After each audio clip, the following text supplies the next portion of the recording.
Back in the days of covered wagons, cross-country travel was a difficult, dangerous, and slow activity, with just a couple of major routes followed by most settlers moving westward. Natural landmarks were important guideposts on those old trails, and Scotts Bluff in Nebraska was a very important one to the travelers along the California, Oregon, and Mormon trails. Rising some 800 feet above the surrounding prairie lands, the bluff is visible from many miles away. We explored Scotts Bluff and some of the surrounding area along the North Platte River, and rather than use a covered wagon, we chose our Volkswagen Tiguan for the job of traveling to, from, and around the region. And unlike most of the migrating settlers, we were heading eastbound along the Western Scenic Historic Byway rather than toward the west. Scotts Bluff is now protected as a national monument, and the surrounding 3,000 acres of parklands contain numerous exhibits and educational features explaining the history of the area and its importance as a travel corridor.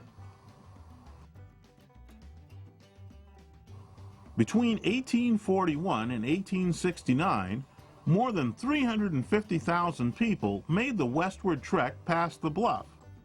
And today you can walk some of the original Oregon Trail, as well as enjoy living history presentations about wagon travels through the area.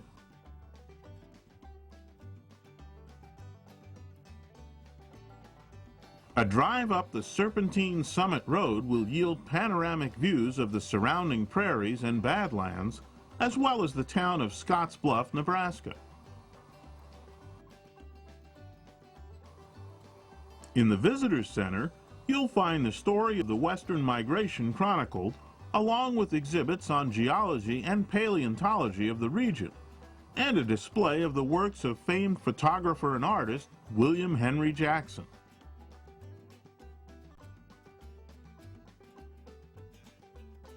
Some 20 miles east of Scotts Bluff, near Bayard, Nebraska, another landmark formation rises over the prairie.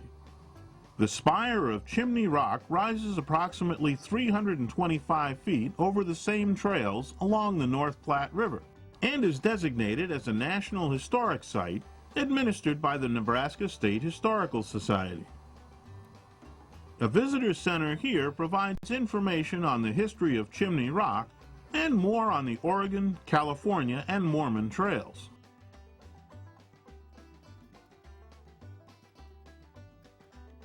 Farther east, the formations of the Courthouse and Jailhouse Rock stand sentinel over the old trails. Our last stop on this trip was in Ogallala, a town with a wild history that was once known as the Gomorrah of the Plains. As you'd expect from that reputation, Boot Hill is a crowded and colorful place.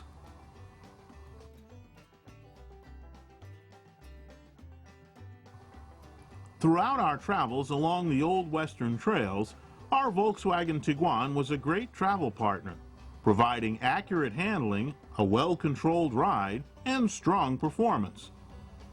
The air conditioning kept us cool through some hot, humid weather, and the seats were supportive and comfortable through many hours in the saddle.